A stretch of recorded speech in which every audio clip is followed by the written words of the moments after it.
আল্লাহর নবী বলেন, রুফিয়ান উম্মতি খাতাআ ওয়ান নিসিয়ান।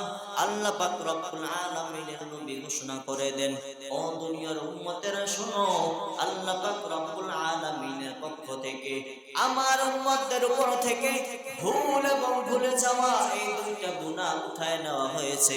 কোন বান্দা যদি নামাজের কথা ভুলে যায়, ঘুমের মধ্যে নামাজের সময় চলে গেল, নামাজ পড়তে মনে নাই, মনের ভুলের কারণে নামাজ চলে গেল, আল্লাহ বলে তার আমলনামায় কাজার গুনাহ উঠবে না। কোন বান্দা যদি ভুলবশত মিথ্যা কথাও বলে ফেলে, আল্লাহ তাআলা কবিরা গুনাহ তার আমলনামার মধ্যে লিখবেন না। কোন বান্দা যদি কোন বান্দাকে ভুলবশত হত্যা করে ফেলে, আল্লাহ বলে বান্দা আমি তোমার আমলনামার মধ্যে হত্যা করার কবিরা গুনাহ লিখব না। কোন বান্দা ভুল করে ভুলে গিয়ে যে কোন গুনাহ করুক না কেন, যত বড় গুনাহ হয়ে যাক না কেন, আমি আল্লাহ ওই বান্দার আমলনামায় ওই পাপের গুনাহ কখনোই লিখি না। সাহাবায়ে কেরাম এবং আমাদের মধ্যে ঈমানের তফাৎ কোথায় জানো? সাহাবায়ে কেরামের বৈশিষ্ট্য হলো গুনাহ করার পর রাসূলের কাছে যাইয়া তওবা করে নিতেন, গুনাহ করার পর রাসূলের কাছে যাইয়া মাফ চেয়ে নিতেন, আল্লাহর পক্ষ থেকে ক্ষমা চাইয়া তওবা করিয়া রাসূলের দেখানো পথে নিজেকে পবিত্র করে নিতেন। আর আমাদের বৈশিষ্ট্য হলো আমরা গুনাহ করলে পরে গোপন রাখি, ইচ্ছায় করি আর অনিচ্ছায় করি, নফসের ধোঁকায় পড়ে করি আর শয়তানের ধোঁকায় পড়ে করি। আমাদের বৈশিষ্ট্য হলো আমরা গুনাহ করলেও কখনো সেটা প্রকাশ করি না।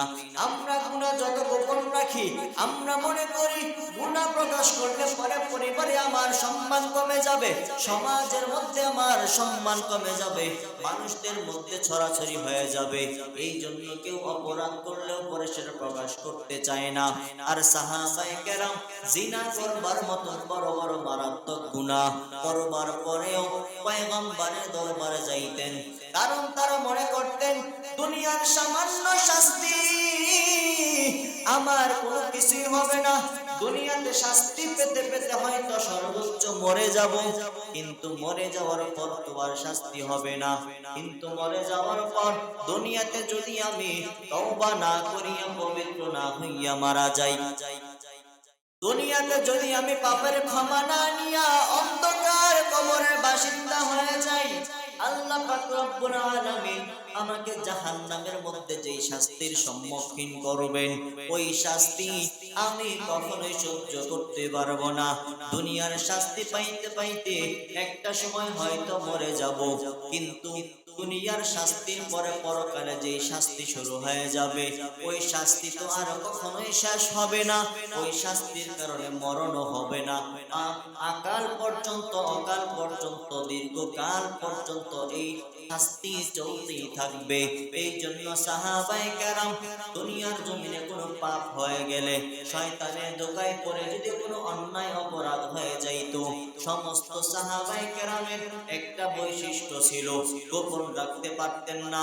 সাহাবায়ে কেরাম পয়গম্বরের কাছে যাইতেন, পয়গম্বরের কাছে যাইয়া বলতেন, ও পয়গম্বর আমি তো এমন গুনাহ করে ফেলেছি, আপনি আমাকে পবিত্র করায় দেন, অথবা যেই পথে চললে যেই কাজ করলে আল্লাহ আমাকে ক্ষমা করবেন, আল্লাহ আমাকে দুনিয়া থেকে ক্ষমা করিয়া আমাকে পরকালে আল্লাহ জান্নাত দান করবেন, এমন পথ আপনি আমাকে বলে দেন, আপনি আমাকে এমন রাস্তা বলে দেন। সাহাবায়ে কেরাম মায়েজ ইবনে মালিকের একটা ঘটনা হাদিসের মধ্যে পাওয়া যায়। একবার তিনি জিনা করে ফেলেছেন, জিনার মতন বড় অপরাধ করে ফেলেছেন।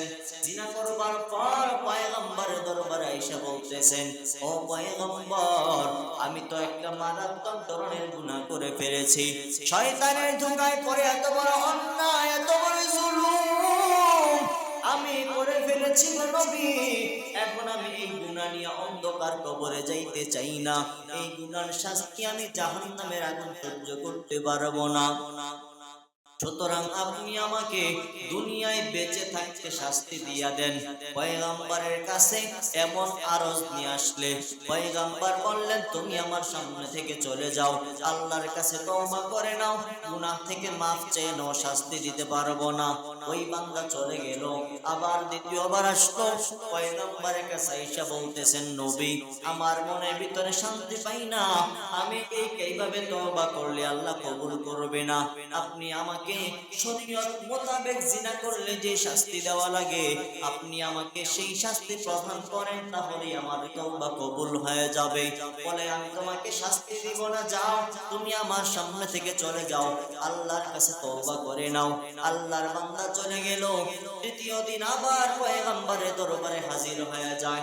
বলে নবী আমি তো জিনা করে ফেলেছি, জিনার মতন বড় মারাত্মক গুনাহ আমার দ্বারা সংঘটিত হয়ে গেল, আপনি আমাকে তাড়াতাড়ি তওবা করায় আপনি আমাকে পবিত্র করায় দেন। পয়গম্বর বলেন আমি তোমাকে বারবার তাড়াই দিলাম, তবুও তুমি আমার দরবারে কেন ফিরে আসো? বলে পয়গম্বর আমি তো জিনা করে ফেলেছি। বলে ঠিক আছে, জিনার জন্য তওবা করে নাও। আমি তো ভেবেছি তুমি হয়তো স্পর্শ করেছো, অথবা তুমি একটা চুম্বন করেছো, বেগানা নারীকে তুমি চুম্বন করেছো, তুমি হাতের দ্বারা ঠোঁটের মাধ্যমে জিনা করেছো, হাতের জিনা করেছো। আল্লাহর কাছে তওবা করো, আল্লাহ ক্ষমা করে দিবে। বলে না না পয়গম্বর, আমি হাতের মাধ্যমে জিনা করেছি, মুখের মাধ্যমে জিনা করেছি, এমনকি লজ্জাস্থানের মাধ্যমেও আমি জিনা করেছি, যেটার শাস্তি তওবা করলে হবে না, আপনি আমাকে দুনিয়া থেকে পবিত্র করায় দেন।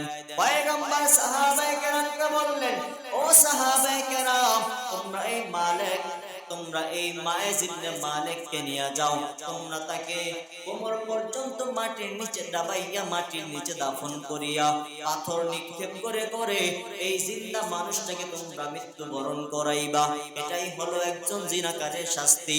পয়গম্বরের কথা অনুযায়ী তার শাস্তি হয়ে গেল। সাহাবায়ে কেরাম পাথর নিক্ষেপ করে ওই সাহাবী মায়েজ ইবনে মালিককে হত্যা করে ফেললেন। এখন দুই ভাগ হয়ে গেল।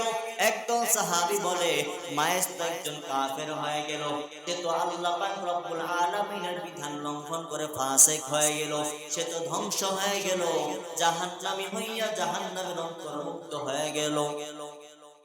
আরেকদল সাহাবী তারা বলতেছে না না, মায়েজ তওবা করে নিয়েছে, রাসূলের দরবারে গিয়েছে, রাসূলের দেওয়া শরীয়ত মোতাবেক শাস্তিও সে মাথা পেতে গ্রহণ করেছে, সুতরাং আল্লাহ পাক মায়েজকে ক্ষমা করে দিয়া জান্নাত দান করবেন। কিছুদিন যাওয়ার পর পয়গম্বর মসজিদের ভিতরে ঢুকলেন, সাহাবায়ে কেরামকে দেখলেন বলা বলি করতেছে দুই পক্ষ। এবার পয়গম্বর বলেন, ও সাহাবায়ে কেরাম তোমরা মাআজের সম্পর্কে কথা বইলো না, কারণ মাআজ এমন ভাবে আল্লাহর দরবারে তওবা করে নিয়েছে, ওই মাআজের তওবা যদি এক পাল্লার মধ্যে রাখা হয়, গোটা দুনিয়ার মানুষকে যদি তোমরা এক পাল্লায় রাখো, গোটা দুনিয়ার মানুষের তওবাকে যদি এক পাল্লার মধ্যে রাখো, তারপরে মাআজের তওবার মতন তওবা হবে না।